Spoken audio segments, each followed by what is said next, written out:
그날 오윤서의 하얀 코트 위로 지폐가 떨어졌습니다. 서울 강남의 한 프라이빗 호텔. 아들이 다니는 엘리트 스쿨의 학부모 포럼이 열리는 날이었습니다. 윤서는 떨리는 마음으로 행사장에 들어섰습니다. 평생 고아로 자란 그녀에게 이런 자리는 언제나 낯설고 두려웠습니다. 그때 익숙한 목소리가 들려왔습니다. 어머, 이게 누구야? 오윤서 아니야? 고등학교 동창 신가희였습니다. 명품으로 치장한 그녀의 눈빛에는 오만함이 가득했습니다. 주변의 사모들이 하나둘 모여들었습니다. 신가희가 코를 막으며 말했습니다. 윤서야, 너한테서 이상한 냄새가 나. 뭐랄까, 비굴한 냄새. 주변에서 킥킥거리는 웃음이 터져 나왔습니다. 윤서의 얼굴이 창백하게 질렸습니다. 가희야, 오랜만이다. 잘 지냈어? 윤서는 떨리는 목소리로 인사를 건넸습니다. 하지만 신가희는 비웃음을 멈추지 않았습니다. 잘 지내긴. 너 남편 회사 부도 났다며. 신용 파산자가 여긴 왜 온 거야? 그 순간 신가희가 핸드백에서 무언가를 꺼냈습니다. 가짜 현금 뭉치였습니다. 그녀는 그것을 윤서의 코트 위로 흩뿌렸습니다. 이 돈으로 당분간 입이나 닦아. 어휴, 더럽게 살지 마. 지폐가 바닥에 흩날렸습니다. 주변의 웃음소리가 커졌습니다. 윤서는 그 자리에 얼어붙었습니다. 눈물이 볼을 타고 흘러내렸습니다. 그날 밤 윤서는 현관에 주저앉아 통곡했습니다. 시어머니 진도와 여사가 조용히 다가왔습니다. 이른이 넘은 나이에도 꼿꼿한 자세, 그리고 형용할 수 없는 깊은 눈빛을 가진 분이었습니다. 어머니, 죄송해요. 제가 창피를 드려서. 윤서가 흐느끼며 말했습니다. 진도와 여사가 며느리의 어깨를 감싸 안았습니다. 윤서야. 네, 어머니. 당한 건 내가 맞지? 네. 진도와 여사의 눈빛이 차갑게 변했습니다. 그런데 왜 내가 죄송하다고 해야 하니? 그 순간 진도와 여사가 천천히 일어났습니다. 그녀는 안방으로 들어가 장롱 깊숙한 곳에서 낡은 상자를 꺼냈습니다. 그 안에는 세월의 무게가 느껴지는 명패 하나가 있었습니다. 재정사찰국 특별조사관 마이너스 진도와. 윤서의 눈이 휘둥그레졌습니다.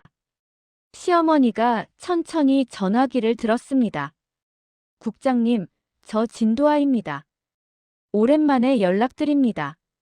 전화기 너머로 다급한 목소리가 들려왔습니다. 선배님, 무슨 일이십니까? 진도아 여사가 창밖을 바라보며 말했습니다. 그녀의 목소리는 얼음장처럼 차가웠습니다. 대상, 서진우. 선봉홀딩스 대표입니다. 잠시 침묵이 흘렀습니다. 사찰을 원칙대로 진행하십시오. 전화가 끊어졌습니다. 진도와 여사가 며느리를 돌아보았습니다. 윤서야, 이 세상에는 건드리면 안 되는 사람이 있단다. 그녀의 입가에 희미한 미소가 번졌습니다. 그 여자는 꿈에도 몰랐겠지. 자신이 건드린 그 힘없는 며느리 뒤에 재계의 톱니바퀴가 웅크리고 있었다는 걸. 봉인된 복수의 톱니바퀴가 천천히 돌아가기 시작했습니다. 다음 날 아침, 오윤서는 시어머니 방 앞에서 망설이고 있었습니다. 손에는 작은 봉투가 들려 있었습니다. 그 안에는 윤서가 몇 달간 아르바이트를 해서 모은 돈이 들어 있었습니다. 남편의 사업 실패 이후 시어머니에게 얹혀 살고 있다는 죄책감이 늘 그녀를 짓눌렀습니다. 어머니, 들어가도 될까요? 들어오렴. 진도와 여사는 창가에 앉아 오래된 사진첩을 보고 있었습니다. 윤서가 조심스럽게 봉투를 내밀었습니다. 어머니, 이건 제가 모은 돈이에요. 많지는 않지만 생활비에 보태 쓰세요. 진도와 여사가 봉투를 물끄러미 바라보았습니다. 그리고 천천히 고개를 저었습니다. 됐다. 가져가거라. 어머니, 제가 이 집에서 밥만 축 내고 있잖아요. 제발 받아주세요. 윤서가 무릎을 꿇으려 했습니다. 그 순간 진도와 여사가 며느리의 손을 잡아 일으켰습니다. 더 이상 무릎 꿇지 마라. 그 목소리에는 단호함이 서려 있었습니다. 진도와 여사가 서랍에서 작은 상자를 꺼냈습니다. 그 안에는 세월의 흔적이 묻어나는 금반지가 있었습니다. 이게 뭔지 아니? 윤서가 고개를 저었습니다. 내 태어난 해에 어머니가 해주신 금반지란다. 1949년 전쟁 전이었지. 진도와 여사의 눈에 아련한 빛이 스쳤습니다. 어머니는 가난한 농부의 딸이셨어. 이 반지 하나 해주시려고 1년을 모으셨대. 그런데 알겠니? 그 반지가 내 인생을 바꿨단다. 윤서가 조용히 귀를 기울였습니다. 22살에 재정사찰국 시험을 봤어. 합격자 발표날 면접관이 물었지. 왜 이 일을 하고 싶으냐고. 진도와 여사가 금반지를 어루만졌습니다. 나는 이 반지를 보여줬단다. 가난한 어머니가 딸에게 해줄 수 있는 전부였던 이 반지. 나는 말했어. 정직하게 산 사람이 무릎 꿇지 않는 세상을 만들고 싶다고. 윤서의 눈에 눈물이 고였습니다. 어머니. 윤서야, 내가 너를 며느리로 받아들인 이유를 아니? 윤서가 고개를 저었습니다. 내가 고아원 출신이라서가 아니야. 내가 가난해서도 아니고. 진도와 여사가 며느리의 손을 꼭 쥐었습니다. 처음 너를 봤을 때 내 눈에서 내 어머니를 봤단다. 아무것도 없지만 정직하게 살아온 사람의 눈빛. 그게 얼마나 귀한 건지 아니? 윤서의 눈물이 볼을 타고 흘러내렸습니다. 그런 내가 어제 가짜 돈에 맞으며 울었어. 진도와 여사의 목소리가 떨렸습니다. 정직하게 산 사람이 왜 그런 모욕을 받아야 하지? 왜 내가 고개를 숙여야 하고 왜 내가 죄송하다고 해야 하니? 방 안에 무거운 침묵이 흘렀습니다. 어머니, 저는 괜찮아요. 그냥 잊으면 돼요. 윤서가 억지로 미소를 지었습니다. 하지만 진도와 여사는 고개를 저었습니다. 아니다. 잊으면 안 돼. 네. 세상에는 두 종류의 사람이 있단다. 잘못을 저지르고도 벌받지 않는 사람, 그리고 죄 없이 벌받는 사람. 진도와 여사가 창밖을 바라보았습니다. 나는 평생 그 균형을 맞추는 일을 했어. 제게 톱니바퀴라고 불렸지. 아무리 높은 사람도 내 앞에서는 진실을 말해야 했단다. 윤서가 시어머니를 바라보았습니다. 어젯밤 본 그 차가운 눈빛이 다시 스쳤습니다. 어머니, 설마. 걱정 마라. 불법은 하지 않아. 진도와 여사가 돌아섰습니다. 그녀의 입가에 희미한 미소가 번졌습니다. 다만 그 여자 남편이 받아야 할 죗값이 아주 클 뿐이다. 윤서가 봉투를 다시 내밀었습니다. 어머니, 그래도 이건. 진도와 여사가 봉투를 밀어냈습니다. 그리고 며느리의 눈을 똑바로 바라보았습니다. 돈은 필요 없다. 내가 해야 할 일은 하나뿐이야. 뭔데요? 진도와 여사가 금반지를 윤서의 손에 쥐어주었습니다. 다시는 무릎 꿇지 마라. 이 반지를 끼고 고개를 들고 살아라. 윤서의 손에서 금반지가 차갑게 빛났습니다. 그리고 지켜봐라. 정직한 사람이 어떻게 이기는지. 진도와 여사의 눈빛이 깊게 빛났습니다. 그 안에는 복수의 불꽃이 조용히 타오르고 있었습니다. 일주일 후 서울 외곽의 한 허름한 찻집이었습니다. 진도와 여사는 창가 자리에 앉아 누군가를 기다리고 있었습니다. 테이블 위에는 식어가는 녹차 한 잔이 놓여 있었습니다. 문이 열리고 50대 중반의 남자가 들어왔습니다. 구겨진 양복, 지친 얼굴, 그리고 무언가에 쫓기는 듯한 눈빛. 그는 주위를 두리번거리다가 진도와 여사를 발견하고 다가왔습니다. 진 선배님이시죠? 박상무, 오래간만이군. 박상무가 조심스럽게 자리에 앉았습니다. 그의 손이 미세하게 떨리고 있었습니다. 연락을 받고 놀랐습니다. 선배님께서 저를 찾으실 줄은. 단도직입적으로 묻겠네. 선봉홀딩스, 지금 어떤가? 박상무의 얼굴이 굳어졌습니다. 그는 잠시 망설이다가 입을 열었습니다. 지옥입니다. 진도와 여사가 조용히 고개를 끄덕였습니다. 서진우, 그 인간 밑에서 일한 지 15년입니다. 처음엔 괜찮았어요. 능력 있고 카리스마 있고. 그런데 박상무가 주먹을 꽉 쥐었습니다. 3년 전부터 달라졌습니다. 비자금 조성, 탈세, 하청업체 착취. 제가 직접 서류를 만들었습니다. 거부하면 해고라고 협박했어요. 자네도 피해자로군. 피해자요? 박상무가 쓴웃음을 지었습니다. 저는 공범입니다. 손에 피가 묻었어요. 하지만 어쩔 수 없었습니다. 아이 셋이 있어요. 큰애가 내년에 대학이고. 그의 목소리가 떨렸습니다. 선배님, 저도 알아요. 이러다 언젠가 터진다는 거. 그때 제가 방패막이가 될 거라는 것도. 진도와 여사가 찻잔을 내려놓았습니다. 박상무, 내가 왜 자네를 찾았는지 아나? 모르겠습니다. 20년 전 자네가 국세청에서 일할 때 기억나나? 신입이었지. 박상무의 눈이 커졌습니다. 그때 자네가 상급자의 비리를 내게 제보했어. 증거도 없이 오직 양심 하나로. 기억하십니까? 당연하지.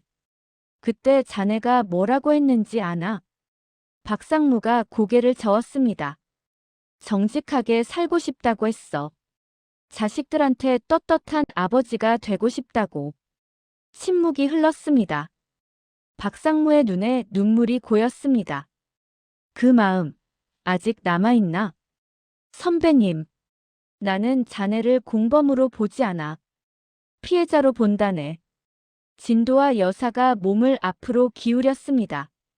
서진우는 반드시 무너진다. 문제는 그때 자네가 어느 쪽에 서 있느냐야. 박상무의 손이 떨렸습니다. 선배님, 무슨 말씀이신지. 증거가 필요하네. 서진우의 탈세, 비자금, 모든 것. 박상무가 고개를 숙였습니다. 긴 침묵이 이어졌습니다. 위험합니다. 서진우가 알면 저는 끝이에요. 알고 있네. 가족도 위험해질 수 있어요. 그것도 알고 있네. 진도와 여사가 박상무의 손을 잡았습니다. 하지만 생각해보게. 지금 이대로 가면 자네 자식들이 어떤 아버지를 기억하겠나? 범죄자의 공범, 아니면 끝까지 정직하려 했던 사람. 박상무의 어깨가 떨렸습니다. 내가 자네를 지켜주겠네. 내 이름을 걸고. 선배님. 재정사찰국의 톱니바퀴. 그 이름이 아직 힘이 있어. 자네가 용기를 내면 나는 끝까지 함께하겠네. 박상무가 고개를 들었습니다. 그의 눈에는 오랫동안 잊고 있던 불꽃이 다시 타오르고 있었습니다. 선배님, 사실 저도 준비하고 있었습니다. 뭘 말인가? 박상무가 주머니에서 작은 것을 꺼냈습니다. USB 메모리였습니다. 3년 전부터 모았습니다. 언젠가 이 지옥에서 벗어나야 한다고 생각했어요. 진도와 여사의 눈이 빛났습니다. 이 안에 다 있습니다. 해외 페이퍼 컴퍼니 거래 내역, 차명 계좌, 탈세 증빙, 하청업체 리베이트 기록까지. 박상무가 USB를 테이블 위에 올려놓았습니다. 선배님, 서진우의 모든 탈세 증거가 담긴 블랙박스입니다. 진도와 여사가 천천히 USB를 집어들었습니다. 그 작은 물건이 손안에서 묵직하게 느껴졌습니다. 박상무, 자네 용기에 감사하네. 아닙니다. 저도 이제 떳떳하게 살고 싶습니다. 진도와 여사가 자리에서 일어났습니다. 곧 연락하겠네. 그때까지 평소처럼 행동하게. 문을 나서며 진도와 여사가 마지막으로 말했습니다. 자네 자식들은 좋은 아버지를 기억하게 될 거야. 그녀의 손안에서 USB가 차갑게 빛났습니다. 복수의 톱니바퀴가 한 칸 더 돌아갔습니다. 그로부터 2주 후 선봉홀딩스 본사 회장실이었습니다. 서진우는 통유리 창문 앞에 서서 서울 시내를 내려다보고 있었습니다. 45, 재계 신흥 강자, 선봉홀딩스의 젊은 회장. 그의 눈에는 이 도시 전체가 자신의 것처럼 보였습니다. 여보, 나야. 전화기 너머로 아내 신가희의 목소리가 들려왔습니다.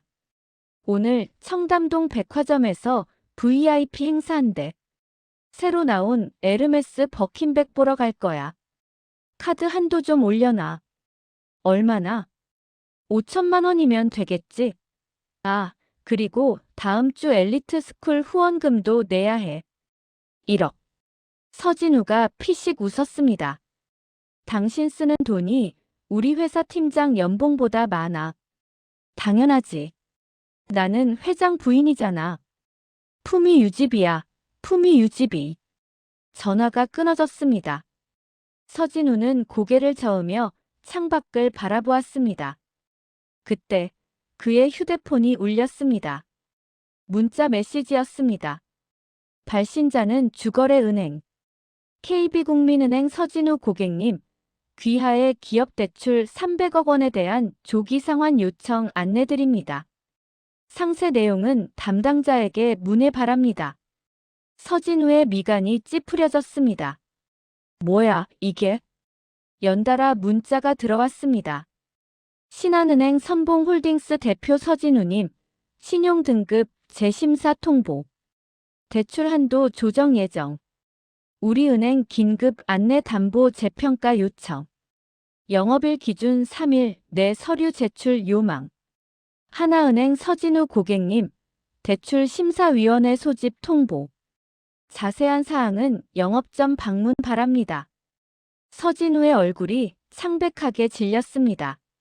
심장이 빠르게 뛰기 시작했습니다. 이게 무슨... 동시에 그 순간 회장실 문이 벌컥 열렸습니다. 비서실장이 하얗게 질린 얼굴로 뛰어들어왔습니다. 회장님, 뭐야, 노크도 없이. 회장님, 국세청이 떴답니다. 서진우의 눈이 커졌습니다. 뭐라고? 지금 로비에 국세청 특별조사팀이 와 있습니다. 영장 들고요. 회계 서버 전체를 압수수색한다고. 서진우의 다리에서 힘이 빠졌습니다. 그는 책상을 짚으며 간신히 중심을 잡았습니다. 말도 안 돼. 사전 통보도 없이. 누가 허락했어? 그게 재정사찰국 직인이 찍힌 공문이래요. 재정사찰국. 서진우의 머릿속이 하얘졌습니다. 재정사찰국. 그 이름은 재계에서 공포의 대명사였습니다. 한번 타깃이 되면 빠져나간 사람이 없었습니다. 박상무는? 박상무 어디 있어? 그게 박상무님이 오늘 출근을 안 하셨습니다. 뭐? 휴대폰도 꺼져 있고 집에도 안 계시대요. 서진우의 얼굴이 일그러졌습니다. 모든 것이 연결되기 시작했습니다. 동시에 터진 은행들의 대출 회수. 갑작스러운 국세청 압수수색. 그리고 사라진 박상무. 그 자식이 배신했어. 서진우가 이를 갈았습니다. 아닙니다, 회장님. 더 큰 문제가 있습니다. 뭐가 더 있어? 비서실장이 태블릿을 내밀었습니다. 화면에는 실시간 뉴스 속보가 떠 있었습니다. 속보 선봉홀딩스 대규모 탈세 의혹. 국세청 전격 압수수색. 속보 재정사찰국 서진우 회장 해외 비자금 추적 착수. 속보 금융당국 선봉홀딩스 전 계열사 특별감사 돌입. 서진우의 손이 떨렸습니다. 모든 것이 무너지고 있었습니다. 그가 15년간 쌓아올린 제국이 단 하루 만에 산산조각 나고 있었습니다. 누구야? 서진우가 중얼거렸습니다. 누가 이런 짓을 한 거야? 그 순간 그의 휴대폰에 새로운 문자가 도착했습니다. 발신자 표시가 없었습니다. 발신자 없음 건드리지 말았어야 할 사람을 건드렸다. 마이너스 톱니바퀴. 서진우의 눈이 휘둥그레졌습니다. 톱니바퀴. 그때 회장실 문이 다시 열렸습니다. 검은 양복을 입은 남자들이 줄지어 들어왔습니다. 서진우 회장님이시죠? 국세청 특별조사팀입니다. 조세범 처벌법 위반 혐의로 귀하의 사무실을 압수수색하겠습니다. 서진우가 뒷걸음질 쳤습니다. 잠깐만. 변호사를 불러야. 변호사는 나중에 부르셔도 됩니다. 지금은 협조해 주시기 바랍니다. 조사관들이 서류함을 열기 시작했습니다. 컴퓨터가 압수되고 금고가 봉인되었습니다. 서진우는 그 광경을 멍하니 지켜보았습니다. 통유리 창문 너머로 서울 시내가 여전히 반짝이고 있었습니다. 하지만 이제 그 도시는 더 이상 그의 것이 아니었습니다. 그의 휴대폰이 다시 울렸습니다. 아내 신가희였습니다. 여보, 카드가 안 돼. 백화점에서 망신당했어. 대체 무슨 일이야? 서진우는 대답하지 못했습니다. 그의 손에서 휴대폰이 미끄러져 떨어졌습니다. 복수의 톱니바퀴가 마침내 그를 집어삼키기 시작했습니다. 같은 시각, 청담동 로열스 백화점 VIP 라운지였습니다. 신가희는 샴페인 잔을 기울이며 웃고 있었습니다. 주변에는 엘리트 스쿨 학부모 사모들이 둘러앉아 있었습니다. 그녀가 가장 좋아하는 시간이었습니다. 자신의 부와 지위를 과시할 수 있는 순간. 가희 언니, 오늘 뭐 살 거예요? 글쎄, 새로 나온 버킨백이 괜찮더라고. 색상이 5개던데 그냥 다 사려고. 5개다요? 우와, 역시 언니네. 신가희가 우아하게 머리카락을 쓸어 넘겼습니다. 뭐, 남편이 벌어오는데 내가 좀 쓰면 어때? 품위 유지비지, 품위 유지비. 사모들이 킥킥거리며 웃었습니다. 신가희는 만족스러운 미소를 지었습니다. 아, 맞다. 지난번에 오윤서 봤어? 한 사모가 물었습니다. 그 신용 파산자? 당연히 봤지. 내가 좀 혼내줬어. 어머, 어떡해요? 신가희가 손을 흔들며 말했습니다. 가짜 돈 좀 뿌려줬지. 걸레처럼 울더라, 정말. 사모들이 또 웃었습니다. 신가희는 샴페인을 한 모금 더 마셨습니다. 그런 애들은 원래 자기 주제를 알아야 해. 안 그래? 맞아요, 언니. 역시 시원시원하시다. 신가희가 자리에서 일어났습니다. 자, 이제 쇼핑하러 가볼까? 오늘 내가 다 쏠게. 사모들이 환호했습니다. 일행은 명품관으로 향했습니다. 에르메스 매장 앞에서 신가희가 발걸음을 멈췄습니다. 쇼윈도 안에 진열된 버킨백이 눈에 들어왔습니다. 저거 다 꺼내봐요. 직원이 공손하게 고개를 숙였습니다. 네, 고객님. 잠시만 기다려주세요. 5개의 버킨백이 카운터 위에 놓였습니다. 신가희가 하나씩 살펴보았습니다. 다 예쁘네. 그냥 다 주세요. 5개 모두요? 네, 왜요? 문제 있어요? 직원이 계산기를 두드렸습니다. 총 2억 3,500만 원입니다. 신가희가 카드를 내밀었습니다. 여기요. 직원이 카드를 받아 단말기에 긁었습니다. 잠시 후 직원의 얼굴이 굳어졌습니다. 고객님, 죄송합니다만. 뭐요? 카드가 거절되었습니다. 신가희의 미간이 찌푸려졌습니다. 뭐라고요? 말도 안 돼. 한도가 5천만 원인데. 다시 한번 시도해 보겠습니다. 직원이 다시 카드를 긁었습니다. 그 순간 단말기에서 요란한 경고음이 울렸습니다. 삐익! 매장 안의 모든 시선이 신가희에게 쏠렸습니다.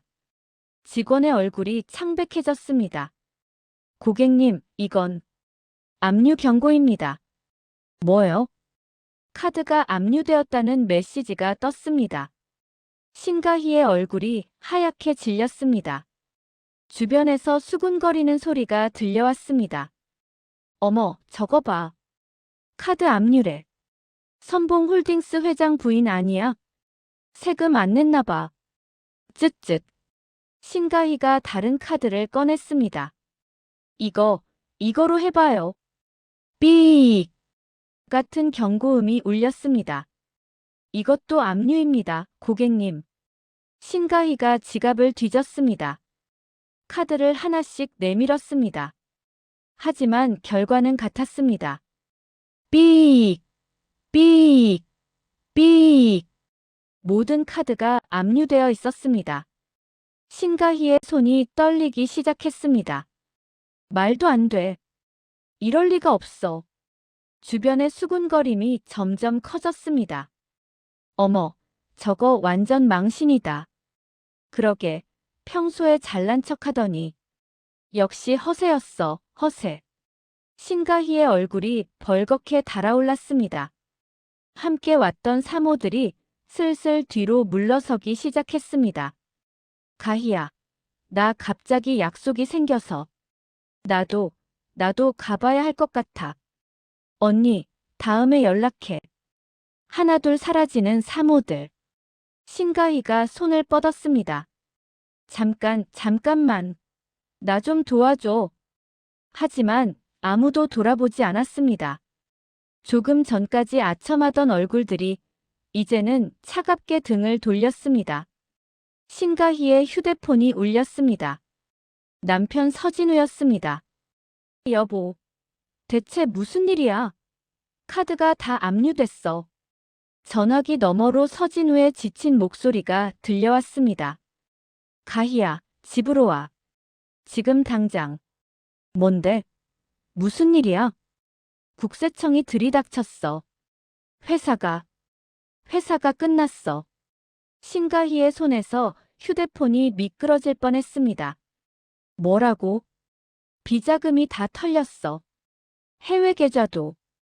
누군가 우리를 노렸어. 누가 그런 짓을. 그 순간 신가희의 머릿속에 한 장면이 떠올랐습니다. 일주일 전 엘리트 스쿨 포럼. 자신이 오윤서에게 돈을 뿌리던 장면. 그리고 그날 윤서 옆에 서 있던 늙은 여자. 설마. 신가희의 다리에서 힘이 빠졌습니다. 그녀는 명품관 바닥에 주저앉았습니다. 주변 사람들이 킥킥거리며 지나갔습니다. 아무도 그녀를 도와주지 않았습니다. 이럴 리가 없어. 이럴 리가. 그녀가 뿌렸던 가짜 돈이 이제 진짜 파멸이 되어 돌아오고 있었습니다. 챕터 6 펜트하우스의 유리가 깨지다. 역할 금기 파괴 분량 1500자. 그날 밤 한남동 펜트하우스였습니다. 서진우가 현관문을 박차고 들어왔습니다. 넥타이는 풀어헤쳐져 있었고 눈은 충혈되어 있었습니다. 그의 손에는 양주병이 들려 있었습니다. 여보, 대체 무슨 일이야? 신가희가 다가왔습니다. 하지만 서진우는 아내를 밀쳐냈습니다. 닥쳐. 여보. 서진우가 양주병을 거실 바닥에 내동댕이 쳤습니다. 유리 조각이 사방으로 튀었습니다. 다 끝났어. 다 끝났다고. 그가 비틀거리며 소파에 쓰러졌습니다. 회사는 압수수색당했고 계좌는 다 동결됐어. 해외 비자금, 그것도 털렸어. 누군가 우리 뒤를 캐고 있었어. 처음부터. 신가희의 얼굴이 창백해졌습니다. 그게 무슨 소리야? 누가 그런 짓을? 내가 알게 뭐야? 서진우가 벌떡 일어났습니다. 그의 눈에는 광기가 어려 있었습니다. 박상무, 그 개자식이 배신했어.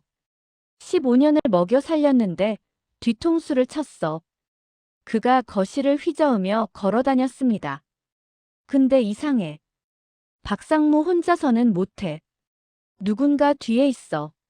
재정사찰국이 움직였어. 톱니바퀴라고. 톱니바퀴? 몰라. 나도 몰라. 서진우가 골프백에서 드라이버를 꺼냈습니다. 신가희가 뒤로 물러섰습니다. 여보, 뭐 하는 거야? 닥치라고 했지. 서진우가 골프채를 휘둘렀습니다. 거실의 대형 유리창이 산산조각 났습니다. 쾅. 와르르르. 유리 파편이 쏟아졌습니다. 차가운 밤바람이 펜트하우스 안으로 밀려 들어왔습니다. 미쳤어? 진짜 미쳤어. 신가희가 비명을 질렀습니다. 그 순간 안방에서 작은 발소리가 들려왔습니다. 아빠, 엄마. 10살짜리 아들 준우가 잠옷 차림으로 나왔습니다. 아이의 눈에는 공포가 가득했습니다. 엄마, 무서워. 준우가 신가희에게 달려왔습니다. 하지만 서진우가 다시 골프채를 휘둘렀습니다. 쾅! 이번에는 대리석 테이블이었습니다. 테이블 위에 꽃병이 산산조각 났습니다. 다 부숴버릴 거야. 나. 준우가 울음을 터뜨렸습니다. 엄마, 아빠가 무서워. 엄마. 아이가 신가희의 다리를 붙잡았습니다. 하지만 신가희는 아들의 손을 뿌리쳤습니다. 저리 가. 엄마 지금 바빠. 엄마. 신가희가 아들을 밀쳐냈습니다. 그녀는 서진우에게 달려들었습니다. 여보, 정신 차려. 이러면 안 돼. 뭘 어쩌라고. 다 내 때문이야. 내 때문이라고. 그래, 내 때문이야. 내가 돈 쓰는 거 대느라 내가 얼마나 무리했는지 알아. 에르메스, 샤넬, 매달 억 단위야. 그거 대느라 비자금을 만든 거라고. 신가희의 눈이 휘둥그레졌습니다. 뭐? 그걸 지금 나한테 뒤집어 씌워. 사실이잖아. 미쳤어, 진짜. 두 사람이 고함을 지르는 사이 준우는 구석에 웅크리고 있었습니다. 아이의 몸이 파들파들 떨리고 있었습니다. 엄마, 아빠, 싸우지 마. 하지만 아무도 아이의 목소리를 듣지 않았습니다. 신가희가 갑자기 뒤돌아섰습니다. 그녀는 안방으로 뛰어들어가 문을 잠갔습니다. 쿵. 열어. 문 열라고. 서진우가 문을 두드렸습니다. 하지만 신가희는 대답하지 않았습니다. 거실에는 준우만 남았습니다. 깨진 유리 사이에서 아이가 혼자 울고 있었습니다. 엄마, 아빠. 차가운 바람이 깨진 창문으로 밀려 들어왔습니다. 화려했던 펜트하우스가 이제는 폐허처럼 보였습니다. 돈으로 쌓아 올린 성이 한순간에 무너지고 있었습니다. 새벽 3시, 진도와 여사의 집이었습니다. 거실에는 진도와 여사와 오윤서가 나란히 앉아 있었습니다. 윤서의 얼굴에는 불안한 기색이 역력했습니다. 어머니, 이 시간에 누가 온다는 거예요? 곧 알게 된다. 진도와 여사가 차분하게 말했습니다. 그때 현관벨이 울렸습니다. 문이 열리자 박상무가 서 있었습니다. 그의 양손에는 큼직한 캐리어 2개가 들려 있었습니다. 선배님, 왔습니다. 들어오게. 박상무가 조심스럽게 거실로 들어왔습니다. 그는 윤서에게 가볍게 고개를 숙였습니다. 처음 뵙겠습니다. 박상무라고 합니다. 윤서가 어리둥절한 표정으로 시어머니를 바라보았습니다. 어머니, 이분이 선봉홀딩스 재무담당 상무였지. 이제는 아니지만. 진도와 여사가 박상무에게 고개를 끄덕였습니다. 가져왔나? 네, 선배님. 박상무가 캐리어를 거실 중앙에 내려놓았습니다. 그리고 천천히 지퍼를 열었습니다. 윤서의 눈이 휘둥그레졌습니다. 첫 번째 캐리어 안에는 현금 다발이 빼곡히 들어차 있었습니다.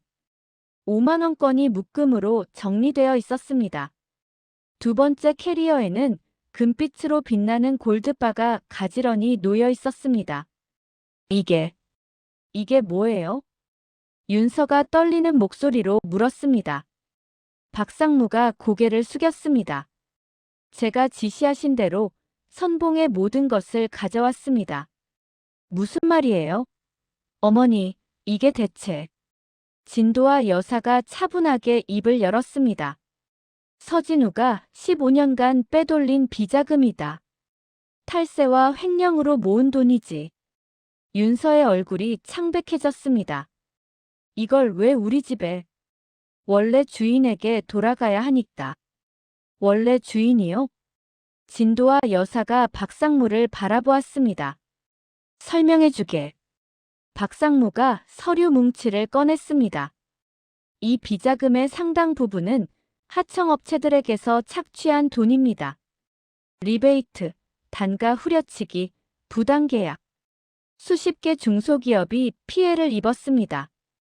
그가 서류를 넘겼습니다. 그중 하나가 윤서 씨 남편의 회사였습니다. 윤서의 숨이 멎는 듯 했습니다. 뭐라고요? 3년 전 윤서 씨 남편 회사가 부도난 거 기억하시죠? 그게 우연이 아니었습니다. 서진우가 의도적으로 물량을 끊고 대금 지급을 미뤘습니다. 경쟁사를 밀어주려고요. 윤서의 눈에서 눈물이 흘러내렸습니다. 그러니까 우리가 망한 게 서진우 때문이었습니다. 그자가 윤서 씨 가정을 파괴한 겁니다. 거실에 무거운 침묵이 흘렀습니다. 윤서가 주먹을 꽉 쥐었습니다. 그 인간이 우리 남편을, 우리 가족을.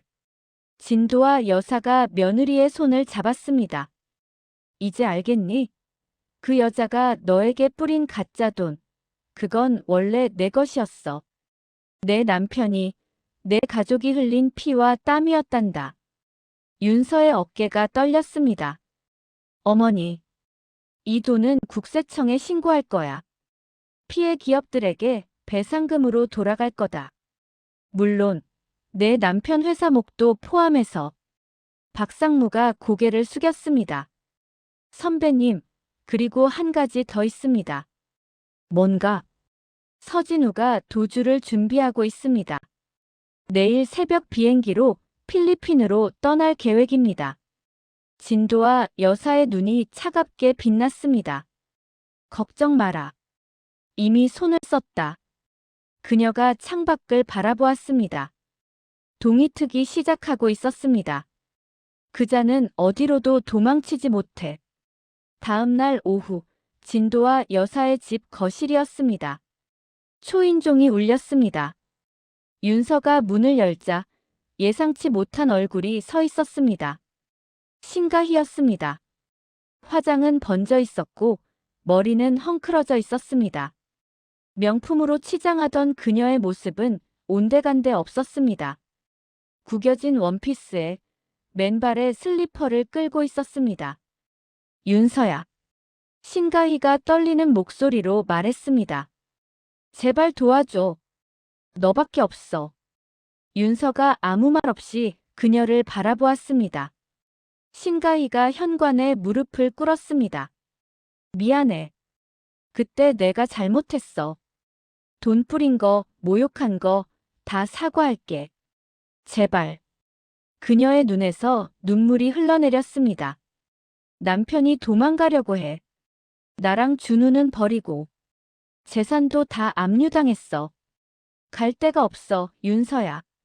그때 거실 안쪽에서 목소리가 들려왔습니다. 들어오라고 해라. 진도와 여사였습니다. 윤서가 옆으로 비켜섰습니다. 신가희가 비틀거리며 거실로 들어왔습니다. 진도와 여사는 소파에 앉아 있었습니다. 그녀의 앞 테이블에는 물컵 하나가 놓여 있었습니다. 앉아라. 신가희가 조심스럽게 맞은편에 앉았습니다. 그녀의 몸이 떨리고 있었습니다. 당신이 진도와 여사시죠? 윤서 시어머니.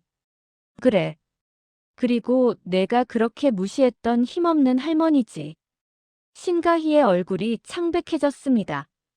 죄송합니다. 정말 죄송합니다. 제가 눈이 멀었어요. 제발 한 번만. 한 번만 뭘. 진도와 여사의 목소리가 차가웠습니다. 내 남편이 우리 며느리 남편 회사를 망하게 했다. 알고 있었니? 신가희의 눈이 커졌습니다. 네. 그게 무슨. 3년 전 서진우가 의도적으로 물량을 끊고 대금을 밀었어. 그래서 윤선의 회사가 부도났지. 저는 몰랐어요. 몰랐겠지. 넌 그 돈으로 명품이나 사고 사람들 앞에서 잘난 척하느라 바빴으니까. 신가희가 고개를 떨궜습니다. 그리고 넌 그 피해자한테 가짜 돈을 뿌렸어. 신용 파산자라고 모욕했지. 잘못했어요. 정말 잘못했어요. 진도와 여사가 천천히 일어났습니다. 그녀가 테이블 위에 물컵을 집어들었습니다. 너 청산수라고 알아? 네. 옛날에 죄인을 처형하기 전에 마지막으로 주던 물이야. 이승의 더러운 것을 씻어내라는 의미지. 신가희의 눈이 공포로 가득 찼습니다. 무슨 말씀이세요? 진도와 여사가 신가희 앞에 섰습니다. 내 남편 장부랑 같이 왔으니 청산수 대접은 해주마. 그 순간 진도와 여사가 물컵을 기울였습니다. 차가운 물이 신가희의 머리 위로 쏟아졌습니다. 악! 신가희가 비명을 질렀습니다.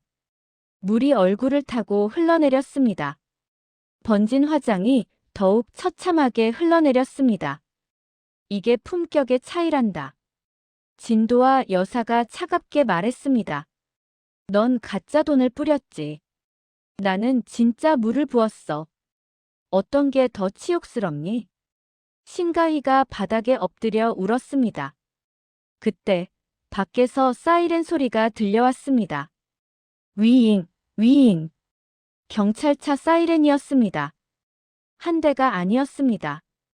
여러 대의 사이렌이 점점 가까워지고 있었습니다. 진도와 여사가 창밖을 바라보았습니다. 왔군. 윤서가 조심스럽게 물었습니다. 어머니, 저건 서진우를 잡으러 가는 거야. 공항에서. 신가희가 고개를 들었습니다. 남편이 잡힌다고요? 진도와 여사가 돌아보지 않고 말했습니다. 도망은 없어. 처음부터 없었지. 사이렌 소리가 점점 멀어져 갔습니다. 저승사자가 내린 심판이 이제 집행되려 하고 있었습니다. 1시간 후 뉴스 속보가 전국에 울려 퍼졌습니다. 속보 선봉홀딩스 서진우 회장, 인천공항에서 긴급 체포. 속보 해외 도피 직전 검거. 탈세 및 횡령 혐의.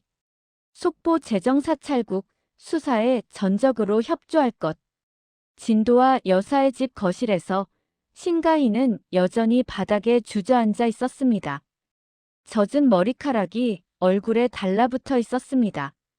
그때 현관문이 열리고 검은 양복의 남자들이 들어왔습니다.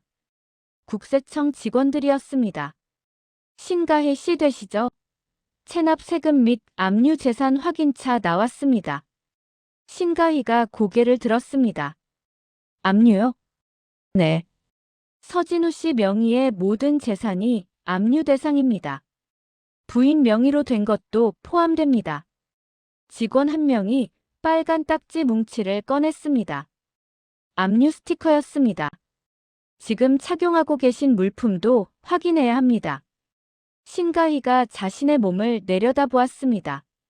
구겨졌지만 그녀가 입고 있는 코트는 수천만 원짜리 명품이었습니다. 이 코트도 압류 대상입니다. 직원이 빨간 딱지를 들고 다가왔습니다. 신가희의 눈이 공포로 가득 찼습니다. 안 돼요. 제발. 이것만은. 그녀가 코트를 움켜쥐었습니다. 이거 없으면 저 아무것도 없어요. 제발요. 직원이 무표정하게 딱지를 때려 했습니다. 그 순간 누군가 손을 뻗었습니다. 잠깐요. 윤서였습니다. 그 코트 제가 살게요. 모든 시선이 윤서에게 쏠렸습니다. 신가희가 믿을 수 없다는 눈으로 윤서를 바라보았습니다. 뭐라고? 윤서가 시어머니를 돌아보았습니다. 진도와 여사가 조용히 고개를 끄덕였습니다. 윤서가 봉투를 꺼냈습니다. 며칠 전 시어머니가 거절했던 그녀가 아르바이트로 모은 돈이었습니다. 이걸로 될까요? 직원이 봉투를 확인했습니다. 금액이 부족합니다만. 그럼 제 이름으로 분할 납부 서약서 쓸게요. 책임지겠습니다. 직원들이 서로 눈짓을 교환했습니다. 잠시 후 그들이 고개를 끄덕였습니다. 알겠습니다. 서류 처리하겠습니다. 직원들이 물러났습니다. 거실에는 세 여자만 남았습니다. 신가희가 떨리는 목소리로 물었습니다. 왜 나를 도와주는 거야? 윤서가 신가희 앞에 무릎을 꿇었습니다. 그리고 그녀의 손을 잡았습니다. 가희야. 나도 바닥을 쳐봤어. 아무것도 없이 모든 걸 잃어본 적 있어. 윤서의 눈에 눈물이 고였습니다. 그때 나를 일으켜 세워준 사람이 있었어. 손을 내밀어준 사람이. 그녀가 시어머니를 바라보았습니다. 진도와 여사가 조용히 미소 지었습니다. 그래서 알아. 지금 내가 얼마나 무섭고 얼마나 외로운지. 신가희의 눈에서 눈물이 쏟아졌습니다. 미안해, 윤서야. 정말 미안해. 알아. 윤서가 신가희를 안아주었습니다. 다 알아. 진도와 여사가 창밖을 바라보았습니다. 해가 지고 있었습니다. 긴 하루가 끝나가고 있었습니다. 그녀가 조용히 중얼거렸습니다.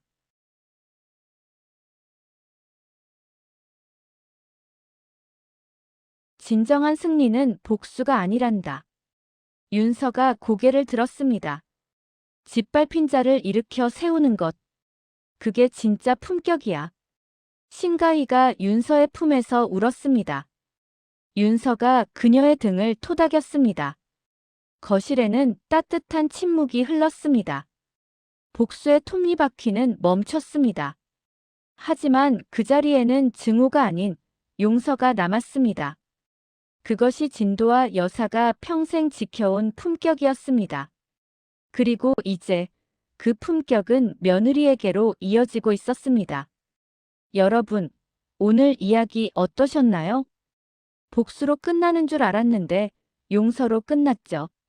진정한 품격은 짓밟는 게 아니라 일으켜 세우는 거라고 생각합니다. 오늘 이야기가 마음에 드셨다면 구독과 좋아요 부탁드립니다. 여러분의 구독 한 번이 저에게는 다음 이야기를 만들 힘이 됩니다. 그리고 댓글로 알려주세요. 여러분이라면 신가희를 용서하셨을까요? 다음 이야기에서 또 만나요. 감사합니다.